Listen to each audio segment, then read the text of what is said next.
નમસ્કાર વિદ્યાર્થી મિત્રો, સ્વાગત છે તમારું હિતેશ સર ઇંગ્લિશ ચેનલ ની અંદર. આજે આપણે સો ધેટ અને ટુ ટુ વિષય શીખીશું. સો ધેટ અને too to adverb clause of result ની અંદર આવે છે, જેને ફંક્શન તરીકે દર્શાવીએ તો શોવિંગ રિઝલ્ટ ની અંદર એને દર્શાવી શકાય છે. ધોરણ 11 અને 12 ની અંદર શોવિંગ રિઝલ્ટ દર્શાવતા ઘણા બધા શબ્દો છે. એમાંના બે શબ્દ આપણે શીખવાના છે. એક છે સો ધેટ અને બીજું છે ટુ ટુ. હવે અહીંયા જુઓ તો સો અને ધેટ ની વચ્ચે અહીંયા કંઈક લખવાનું હોય છે અને ધેટ પછી એક વાક્ય આવે છે. જ્યારે ટુ ટુ ની અંદર પણ એવું જ છે. ટુ અને ટુ ની વચ્ચે કંઈક આવે છે અને ટુ પછી બીજું વાક્ય લખવાનું હોય છે. કેવી રીતનું હોય છે તો થોડું ધ્યાન આપીએ તો પહેલો મુદ્દો આપણે શીખીએ છીએ સો ધેટ, જેનું ગુજરાતી થાય છે એટલું બધું કે. હવે આ સો અને ધેટ ની વચ્ચે લખવાનું શું? તો કે સો અને ધેટ ની વચ્ચે વિશેષણ આવવું જોઈએ અથવા તો ક્રિયા વિશેષણ આવે. શું યાદ રહ્યું વિદ્યાર્થી મિત્રો? સો અને ધેટ ની વચ્ચે શું લખવાનું? વિશેષણ લખવાનું અથવા તો ક્રિયા વિશેષણ લખવાનું. અને સો ધેટ અને ટુ ટુ કેવા વાક્યની અંદર ઉપયોગ થાય છે કે પરિણામ દર્શક વાક્યની પહેલા આવે. સો ધેટ અને ટુ ટુ કઈ જગ્યાએ લખવાનું? તો કે બે વાક્ય આપેલા હોય, બે વાક્યને જો આપણે જોડવાના થયા હોય તો કે પરિણામ દર્શક જે વાક્ય હોય એ પરિણામ દર્શક વાક્યની પહેલા તમારે સો ધેટ લખવાનું હોય છે. હવે આપણે એક વાક્ય અહીંયા લખીશું, ધ્યાન આપશો. ઉદાહરણ તરીકે doctor Hathi is very fat. Dr. Hathi is very fat. He cannot run fast. એ ઝડપથી દોડી શકતા નથી. Doctor Hathi is very fat. હવે આ વાક્યની અંદર જુઓ તો કે ફેટ શબ્દ રહ્યો એ ડોક્ટર હાથી માટે વપરાયેલો છે, જે વિશેષણ છે. ડોક્ટર હાથી માટે અહીંયા જે ફેટ શબ્દ છે એ વિશેષણ છે. Doctor Hathi is very fat. Doctor Hathi ખૂબ જ જાડા છે અને he શબ્દ એ સર્વનામ વપરાય છે ડોક્ટર હાથી માટે થઈને. he cannot run fast. એ ઝડપથી દોડી શકતા નથી. હવે આ વાક્યની અંદર આપણે સો ધેટ શબ્દનો ઉપયોગ કરીએ તો સૌથી પહેલા ડોક્ટર હાથી is. હવે જ્યારે સો ધેટ નો ઉપયોગ થતો હોય, જો વેરી આપેલું હોય તો કાઢી નાખવાનું, ન આપેલું હોય તો એની સાથે કઈ આપણે લેવા દેવા નથી. હવે વેરી આપેલું છે તો આપણે એને કાઢી નાખીએ તો ડોક્ટર હાથી is so. હવે અહીંયા શું લખવાનું છે? વિશેષણ. સો અને ધેટ ની વચ્ચે તમારે વિશેષણ લખવાનું. તો સો hat that. જો આવી ગયું ફેટ, અહીંયા વિશેષણ છે. Doctor Hathi is so fat that. એટલા બધા જાડા છે એટલે કે he cannot run fast. એ ઝડપથી દોડી શકતા નથી. હવે અહીંયા વિદ્યાર્થી મિત્રો જો બે વાક્ય છે. Doctor Hathi is very fat અને he cannot run fast. એ ઝડપથી દોડી શકતા નથી. આમાં બે વાક્યને તમે જુઓ તો બે વાક્યમાં એક વાક્ય આ છે doctor Hathi is very fat. એ કારણ છે તેનું પરિણામ શું હોય તો કે he cannot run fast. એ ઝડપથી દોડી શકતા નથી. તો આ સો ધેટ શબ્દ લેખો એ કયા વાક્યની પહેલા લેખો? તો આ પરિણામ દર્શાવતા વાક્યની પહેલા લેખો. હવે પરીક્ષાની અંદર કેવું રીતનું હોય છે? જો તમને આ વાક્ય આપેલું હોય તો આ વાક્યનું તમારે ફંક્શન ઓળખવાનું. તો કે showing result, describing result કે expressing result. અથવા તો પરીક્ષાની અંદર તમને કોઈ પણ રીતે આગળથી અથવા તો અહીંયા પાછળથી વાક્યની અંદર અધૂરું વાક્ય આપેલું હોય અને એને તમારે પૂરું કરવાનું, જેને આપણે કમ્પ્લીટ ધ સેન્ટેન્સીસ કહીએ છીએ, તો એવી રીતે તમને આ પણ પૂછાઈ શકે છે. અથવા તો ક્યાંક પેરેગ્રાફની અંદર ખાલી જગ્યાને સ્વરૂપે પણ સો ધેટ શબ્દ પૂછાઈ શકે. અથવા તો જ્યારે આપણે કમ્પ્લીટ ધ ડાયલોગ જે મુદ્દો આવે છે એ ડાયલોગની અંદર પણ તમે શોવિંગ રિઝલ્ટ વાળું વાક્ય લખવાનું કે તો આવી રીતે તમે લખી શકો છો, જો એ સો ધેટ વાળું હોય તો. ચાલો વિદ્યાર્થી મિત્રો, હવે આપણે આ સો ધેટ વાળા વાક્યને બીજા વાક્યને લઈએ અને થોડી પ્રેક્ટિસ કરીએ. પહેલું વાક્ય જોઈએ. Haresh is very poor. ગરીબ. poor શબ્દનો મતલબ લેશું ગરીબ. He cannot buy books. સામાન્ય રીતે વિદ્યાર્થી મિત્રો so that વાળા વાક્યમાં કેવું હોય છે કે અહીંયા વર્તમાન કાળ દર્શાવેલો હોય તો અહીંયા વર્તમાન કાળ દર્શાવેલો છે. જો અહીંયા ભૂતકાળ દર્શાવેલો હોય તો અહીંયા ભૂતકાળ હોય. અહીંયા જો વર્તમાન કાળ હોય તો અહીંયા બને ત્યાં સુધી can શબ્દનો ઉપયોગ થતો હોય છે. જો અહીંયા ભૂતકાળ હોય તો અહીંયા could શબ્દનો ઉપયોગ થતો હોય છે. બને ત્યાં સુધી so that વાળા વાક્યની અંદર જ્યાં બીજું વાક્ય છે એ નકાર અર્થ દર્શાવતું હોય છે. એ ખાસ યાદ રાખવું જોઈએ. જો અહીંયા વર્તમાન કાળ છે તો અહીંયા can વર્તમાન કાળ સ્વરૂપે છે. જો અહીંયા ભૂતકાળ આવે તો can ની જગ્યાએ તમને could પણ આપી શકે છે. હવે વિદ્યાર્થી મિત્રો આ બે વાક્યને આપણે so that થી જોડીશું. તો સૌથી પહેલા હરેશ is very poor. તો poor શબ્દ અહીંયા શું છે? વિશેષણ છે. અને he cannot buy books એ પરિણામ છે. એ ચોપડીઓ ખરીદી શકતો નથી. તો સૌથી પહેલા હરેશ is so that નો ઉપયોગ કરીએ. very શબ્દની કઈ આપણી પાસે ત્યાં જરૂર નથી. તો so poor that so that ની વચ્ચે આપણે શું લખી નાખ્યું છે? વિશેષણ. તો Haresh is so poor that ત્યારબાદ હરેશ માટે he શબ્દનો ઉપયોગ થયો છે. he cannot buy books. Haresh એટલો બધો ગરીબ છે કે he cannot buy books. A books ખરીદી શકતો નથી. આગળ એક વાક્ય લઈએ. હવે વિદ્યાર્થી મિત્રો જો તમને કમ્પ્લીટ ધ સેન્ટેન્સીસ તરીકે વાક્ય પૂછવાનું હોય તો કેવી રીતનું પૂછે એ જોઈએ. સૌથી પહેલા the poem Kavita. the poem was so. the poem was so. પછી ખાલી જગ્યા આપેલી હોય અને તમને કીધેલું છે કે showing result.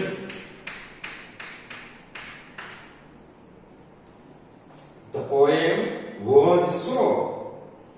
અહીંયા કીધેલું છે showing result એટલે કે showing result દર્શાવતું જે ફંક્શન છે ફંક્શનનો ઉપયોગ કરીને અહીંયા વાક્ય પૂરું કરો. તો આપણને ખબર છે so that શબ્દનો ઉપયોગ કરવાનો છે આપણે. તો the poem was so. હવે એવો એક વિશેષણ મૂકો so પછી that મૂકો પછી વાક્ય આપણે એને પૂરું કરવાનું છે. તો જોઈએ શું વિચારમાં મગજમાં આવે તમને. the poem was so difficult. So the poem was so difficult that poem એટલી બધી અઘરી છે કે. હવે અહીંયા was શબ્દ છે હતી એવો શબ્દ વાપરવાનો. the poem was so difficult that કવિતા એટલી બધી અઘરી હતી કે. હવે કંઈક એવું દર્શાવો જે કવિતાને લાગુ પડતું હોય અને અઘરો જે શબ્દ છે ડિફિકલ્ટ એને લાગુ હોય. તો આવું આપણે દર્શાવી શકીએ. વી અહીંયા કુડ શબ્દનો ઉપયોગ થશે. અહીંયા ભૂતકાળ છે એટલે પણ અહીંયા ભૂતકાળ શબ્દનો ઉપયોગ થાય. તો વી કુડ નોટ. ત્યારબાદ understand it. We could not understand it. અમે એને સમજી શકતા હતા નહીં. ફરીવાર the poem was so difficult that કવિતા એટલી બધી અઘરી હતી કે we could not understand it. અમે એને સમજી શકતા હતા નહીં. આ વિદ્યાર્થી મિત્રો એ પણ ધ્યાન રાખવાનું છે. જેમ હમણાં મેં કીધું એમ અહીંયા ભૂતકાળ છે તો અહીંયા ભૂતકાળ દર્શાવ્યો. બીજું કે અહીંયા જો કોઈ મોડલ ઓક્સિલરી શબ્દનો ઉપયોગ થાય તો એના પછી અહીંયા જે ક્રિયાપદ આવ્યું એ એના મૂળ રૂપે આવે છે. હજુ એક આગળ આપણે એક વાક્ય લઈએ. દાખલા તરીકે આવું વાક્ય છે. The box is so heavy. The box is so heavy. પછી ખાલી જગ્યા આપેલી હોય અને કાઉન્સની અંદર તમે સોવિંગ રિઝલ્ટ શબ્દનો ઉપયોગ કરેલો હોય. હવે આ વાક્ય આપણે પૂરું કરવાનું છે. The box is so heavy. હવે આપણે ખબર છે બોક્સ માટે હેવી શબ્દ વપરાયો છે વિશેષણ, એના પછી આપણે that મૂકી દઈશું. The box is so heavy that box એટલું બધું વજનદાર છે કે. તો વજનદાર બોક્સ હોય તો શું વિચારી શકીએ આપણે? તો કે એને ઊંચું ન કરી શકીએ. તો કોણ ઊંચું ન કરી શકે? તો કોઈ પણ કર્તા ઊંચું ન કરી શકે. તો અહીંયા કોઈ પણ કર્તાનું નામ લખી શકો અથવા કોઈ કર્તા ન લખો સર્વનામ શબ્દનો ઉપયોગ કરી શકો છો. એ કર્તા જ બની જશે. તો the box is so heavy that box એટલું બધું વજનદાર છે કે the child બાળક. અહીંયા વર્તમાન કાળ છે, વર્તમાન કાળનો ઉપયોગ કરીએ. The child cannot lift it. The box is so heavy that box એટલું બધું વજનદાર છે કે the child cannot lift it. બાળક એને ઊંચકી શકતો હતો નહીં. હજુ એક વાક્ય જોઈએ આપણે. દાખલા તરીકે એક આવા પ્રકારનું વાક્ય છે જેને આપણે કમ્પ્લીટ ધ સેન્ટેન્સીસ ની અંદર પૂરું કરીએ. જોઈએ. No one could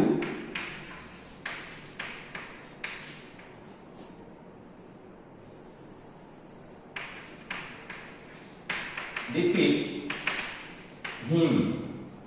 No one could defeat him. કોઈ પણ વ્યક્તિ તેને ડિફીટ એટલે હરાવી શકતો હતો નહીં.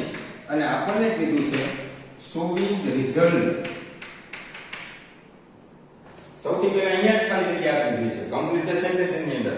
સૌથી પહેલા અડધું વાક્ય અહીંયા ખાલી જગ્યા છે. નો વન could defeat him. કોઈ પણ વ્યક્તિ એને હરાવી શકતો હતો નહીં. હવે અહીંયા ભૂતકાળ છે તો અહીંયા જે વાક્ય બનાવવાનું થાય એ ભૂતકાળના સ્વરૂપે આવવું જોઈએ. તો કે કોઈ વ્યક્તિ એને હરાવી શકતો હતો નહીં, તો એના વિશે કંઈક વિચારવાનું છે આપણે કે અધૂરું વાક્ય અહીંયા એ પ્રમાણે સેટ થવું જોઈએ. ઉદાહરણ તરીકે આવી રીતે આપણે લખી શકીએ છીએ the king. પછી fought FOUGHT ફાઇટ નું ભૂતકાળનું રૂપ છે. the king fought. so એટલું બધું રાજા એનો શું દર્શાવી શકાય છે ક્રિયા કરતો એવું? તો વિશેષણ અહીંયા વાપરવાનું છે આપણે. the king fought so. તો અહીંયા bravely that અહીંયા ક્રિયા વિશેષણ આવેલું છે. the king fought so bravely that રાજા એટલો બધો બહાદુરીપૂર્વક લડ્યો હતો કે no one could defeat him. કોઈ પણ વ્યક્તિ એને હરાવી શક્યો નહીં. તો વિદ્યાર્થી મિત્રો અહીંયા આપણે so that વિશે શીખ્યા છીએ. હવે એના જેવો બીજો મુદ્દો છે to to. એના વિશે આપણે માહિતી મેળવીએ. વિદ્યાર્થી મિત્રો to to તો અહીંયા જે ટુ ટુ છે એક સ્પેલિંગ અહીંયા જોઈ લો. ટી પછી ડબલ ઓ છે અને અહીંયા ટી પછી એક જ ઓ છે. આ ટુ અને ટુ ની વચ્ચે તમે વિશેષણ અથવા ક્રિયા વિશેષણ લખી શકો છો. હવે એની ગુજરાતી થાય છે નામ માટે વધારે પડતું, અથવા બીજું ગુજરાતી થાય છે અતિશય અથવા તો વધારે પડતું. ચાલો એના વિશે થોડીક માહિતી મેળવીએ. ટુ ટુ ની વચ્ચે વિશેષણ અથવા ક્રિયા વિશેષણ આવે. એટલે કે અહીંયા જે ટુ આ બે ટુ છે એની વચ્ચે અહીંયા વચ્ચે જે મને 100 ધ્યાનમાં શીખા દેવી છે તે વિશેષણ અથવા ક્રિયા વિશેષણ આવે. ટુ ટુ એ નકાર અર્થ દર્શાવે છે. વાક્યમાં કદાચ નોટ ન હોય ને તો આપણે નકાર અર્થ જ લેવાનું થાય. ત્યારબાદ પરિણામ દર્શક વાક્યની પહેલા આવે. જેમ 100 એ પરિણામ દર્શક વાક્યની પહેલા આવતું એવી જ રીતે ટુ ટુ એ પણ પરિણામ દર્શક વાક્યની પહેલા આવે છે. અને અહીંયા બીજા ટુ પછી મૂળ ક્રિયાપદ આવે. આ એક યાદ રાખવાનું છે. જેમાં બે ટુ ટુ છે ને તો અહીંયા બીજા ટુ પછી અહીંયા કંઈક લખવાનું થાય વાક્ય, અને એ ક્યાંથી ચાલુ કરવાનું તો મૂળ ક્રિયાપદથી ચાલુ કરવાનું હોય છે. તો એક એના વિશે તમને વાક્ય સમજાવું છું, ધ્યાન આપજો આપશો વિદ્યાર્થી મિત્રો. હવે દાખલા તરીકે એક આવું વાક્ય છે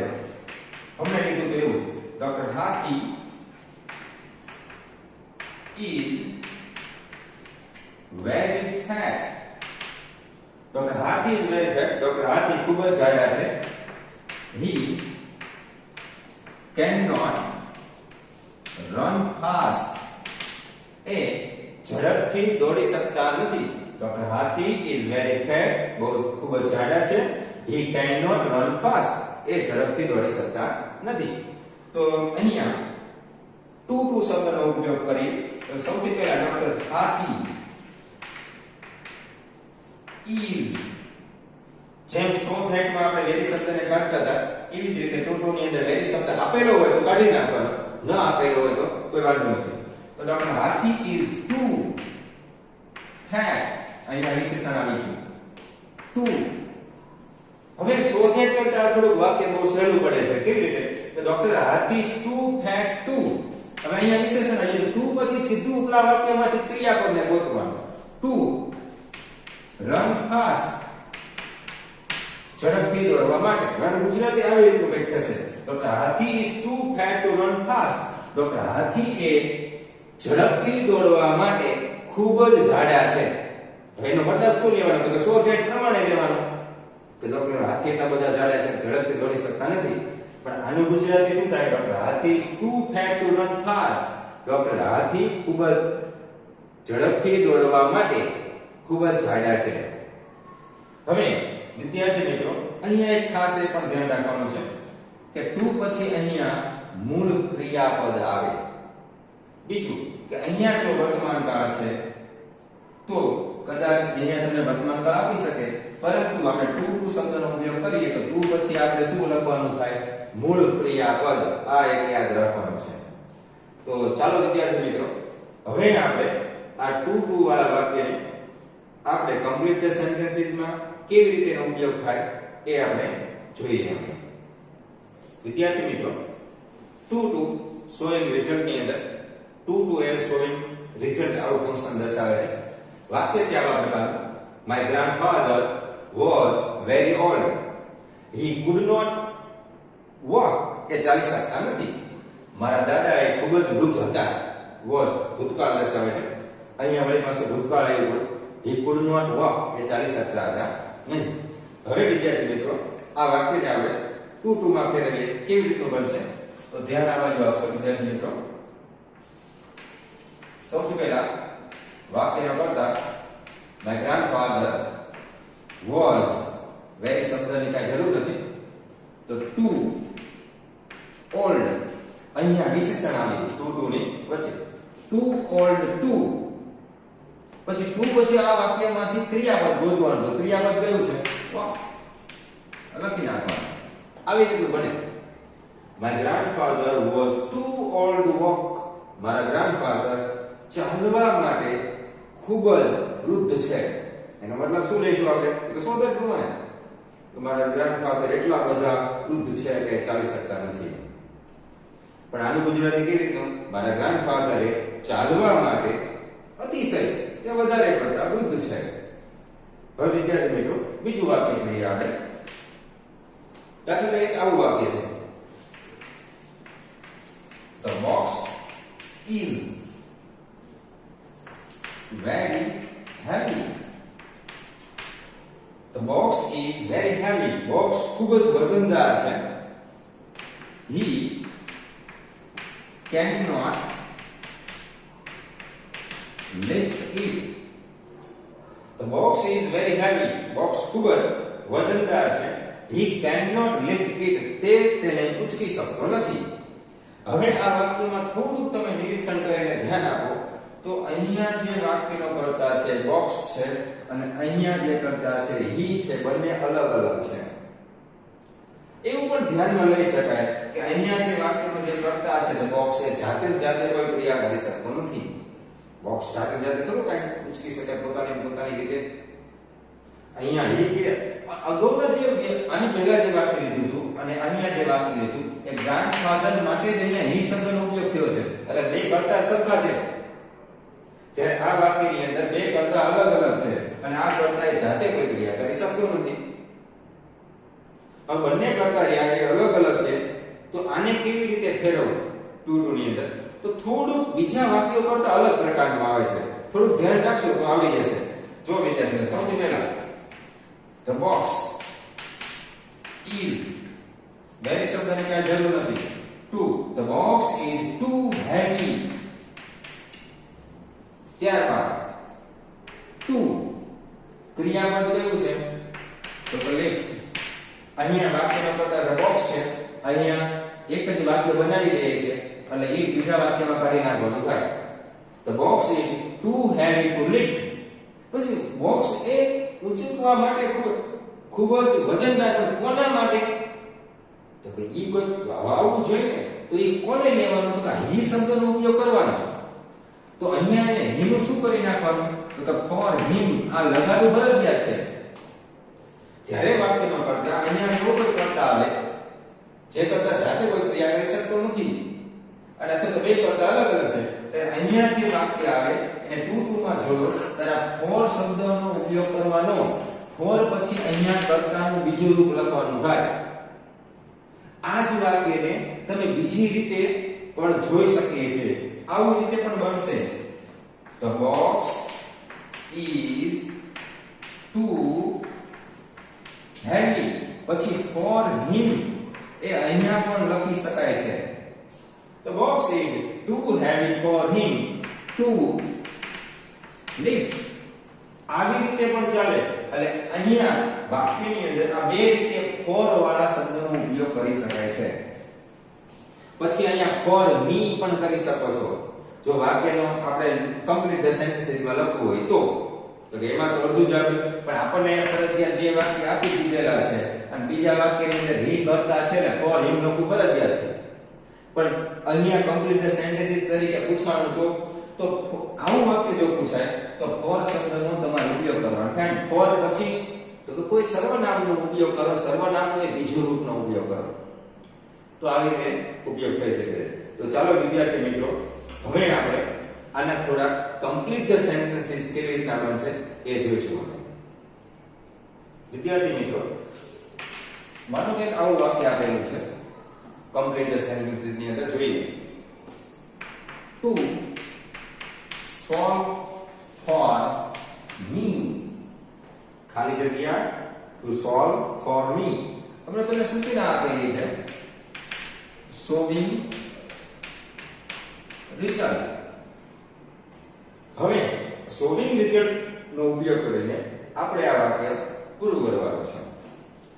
તો ટુ solve for me મારા માટે ઉકેલવું એ વધારે પડતું. તો અહીંયા શું લખી શકાય? તો એવું કંઈક દર્શાવો વાક્યની અંદર કે એવું આવું આપણે પરિણામ મેળવી શકીએ કે ટુ સોલ્વ ફોર મી મારા માટે એને ઉકેલવું હતું. એ તો શું અર્થ લઈ શકાય? તો કે દાખલા તરીકે આવું લઈ શકાય. દાખલા તરીકે સમ એટલે દાખલો. The sum is too difficult. થઈ ગયું? The sum એટલે દાખલો. The sum is too difficult to solve for me. દાખલો એ મારે ઉકેલવા માટે ખૂબ જ અઘરો છે. The sum is too difficult. હવે too અને too ની વચ્ચે શું આવ્યું? difficult શબ્દ. difficult એ વિશેષણ છે. કોના માટે વપરાણા? તો કે સમ દાખલા માટે વપરાણા. અને બીજું કે અહીંયા કરતા કોણ છે? તો કે દાખલો the sum છે. અને જાતે જ ક્રિયા કરી શકતો નથી એટલે આપણને ઓલરેડી અહીંયા ફોર શબ્દ આપેલો છે. તો જ્યારે આવું આપેલું હોય કે ફોર શબ્દ ફોર પછી મી, તો અહીંયા એવો વાક્યનો પ્રકાર દર્શાવવાનો છે જાતે ક્રિયા ન કરી શકતો હોય. બીજું વાક્ય આપણે જોઈએ. The girl is છોકરી. The girl is too shy. shy એટલે શરમાળું. shy એટલે શરમાળું. The girl is too shy ખાલી જગ્યા કૌંસની અંદર showing result. છોકરી એ ખૂબ જ શરમાળ એવો અર્થ લેવાનો છે. એટલે બધી શરમાળ તો આપણે કેવો અર્થ દર્શાવવાનો છે? કેવી રીતે દર્શાવી શકાય કે ના માટે શરમાળ છે, એના માટે શરમાળ છે, એવું કંઈક દર્શાવવાનું છે પરિણામ જેવું કંઈક. તો the girl is too shy. too તો shy વિશેષણ છે. કોના માટે વપરાવાનું છે? છોકરી માટે વપરાવાનું છે. the girl માટે. the girl is too shy to talk વાતો કરવી, ટુ એનીબડી છોકરી કોઈ પણ વ્યક્તિ સાથે વાત કરવા માટે ખૂબ જ શરમાળ છે. એનો મતલબ શું? તો કેટલી બધી શરમા છે, વાત કરી શકતી નથી એમ. The girl is too shy to talk to anybody. છોકરીએ એનીબડી કોઈ પણ વ્યક્તિ સાથે વાતો કરવા માટે ખૂબ જ શરમાળ છે. હજુ એક વાક્ય લઈએ વિદ્યાર્થી મિત્રો. He is too dull. Dull એટલે thought. No, હોશિયાર હોય એના માટે શબ્દ વપરાય છે. He is too dull. પછી ખાલી જગ્યા આપેલી હોય અને સૂચના એ જ આપણી showing result.